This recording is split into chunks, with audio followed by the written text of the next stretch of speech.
I was leaning on a lamppost, watching the world go by. I noticed lots of big things and complex minutiae. So I wrote this mighty opus, at least that's what I was trying. She gave it careful thought and said, "It sounds like Brian."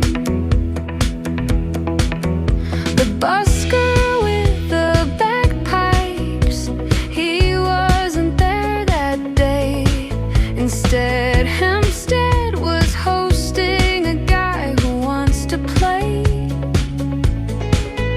a funky bossa nova, like some hot-ass Uruguayan. I said, "I know trying, but it sounds like Brian." Check that speckled feral pigeon.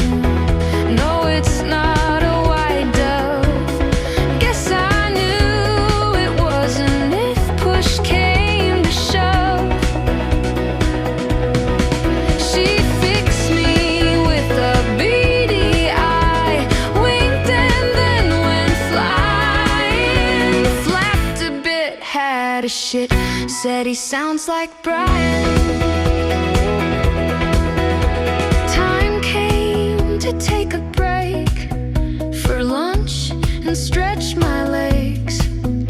My conscience saying salad, the heart was saying Greg's. You asked me if the song was done, but there's no point replying. I broke a string